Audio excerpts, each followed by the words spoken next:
आखिर जो आजकल हम परेशान हैं जीएसटी की वजह से, ये जीएसटी आया कैसे? इसके पीछे हिस्ट्री क्या है?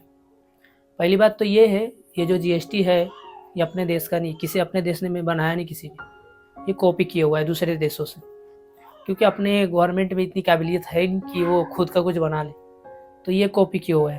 पहले वैट मैकेनिज़्म इसका नाम हुआ करता था, वो जो सारी दुनिया में चलती है, उसको इन्होंने मॉडिफाई करके जीएसटी रखा है। तो अब मैं बताता हूँ हिस्ट्री इसका क्या है। तो उस ज़माने की बात है जब राजाओं वाली ज़िंदगी गुजारते थे। तो एक राजा था और एक किसान था।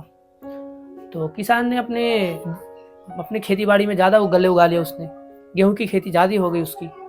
तो उसने सोचा क्यों ना मैं जाके मतलब मेरे जितने काम की है मतलब खाने-पीने की उतना रख लूँ, बाकी ले जाकर बेच दूँ बाज़ार में। तो उसने सोचा कि ठीक है, ले जाके बाज़ार में बेच देता हूँ। तो बाज़ार में गया वो, तो राजा ने परमिशन नहीं मतलब वो डरने लगा कि अगर मैं गया बाजार में तो राजा इंटरफेयर ना करे मेरे धंधे में, या कभी कभी सिपाही वगैरह लेके चला जाए, मेरा गोनी अनाज का गोनी उठा के लेके चला जाएगा।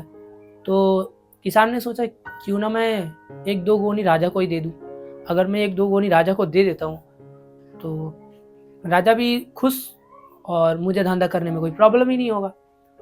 तो किसान ने एक दो गोनी राजा को दे दिया, फिर उसको परमिशन मिल गई कि वो धंधा कर सकता है। तो जब ये इन्होंने स्टार्ट कर दिया एक किसान धंधा करना, वैसे ही देखते देखते और भी किसान ने स्टार्ट कर दिया धंधा करने का। तो धीरे धीरे राजा को आदत लग गई। तो राजा सोचा अब क्या, अब तो ये लोग मतलब खुद ही दे रहे, तो ये लोग को अब लेना पड़ेगा। तो इन्होंने सोचा टैक्स, अभी इसको ज़बरदस्ती किया जाए कि टैक्स लगाया जाए। और बात उस ज़माने की थी, राजा पहले राजा हुआ करते थे तो बहुत अमीर हुआ करते थे, उनके खजाने बहुत बड़े-बड़े हुआ करते थे। तो अगर वो पहले पॉपुलेशन भी कम हुआ करती थी तो वो बाँट भी देते थे तो उनका फ़र्क नहीं पड़ता था। और धीरे-धीरे जैसे-जैसे पॉपुलेशन बढ़ी, वो जैसे-जैसे बाँटते गए अपने मतलब खजाने से चीज़ें, तो उनको धीरे-धीरे कम लगते गया। और ये जो किसान दे रहे थे, तो इनको ये दिखाई दिया कि अगर मुझे किसान दे देगा कुछ, तो ये इधर से आएगा तो मैं इसे पब्लिक को दे दूँगा, तो मेरे लिए बोझ नहीं होगा, बर्डन नहीं होगा मेरे ऊपर, क्योंकि इनसे लूँगा, इन्हीं को दूँगा। तो राजा ने सोचा क्यों ना अभी इसको टैक्स में इम्प्लीमेंट किया जाए। तो किसी ने दिमाग लगाया उसको, बोला कि आप इतना धंधा करोगे तो आपको इतना देना पड़ेगा। तो ये धीरे-धीरे इम्प्लीमेंट हुआ। उसके बाद अभी मॉडर्न ज़माने के हिसाब से जीएसटी से पहले बहुत सारे टैक्सेस थे, एक्साइज़ थे, सेंट्रल एक्साइज़ थे, ड्यूटी थे, सर्विस टैक्स थे, सबका अलग-अलग टैक्सेस था।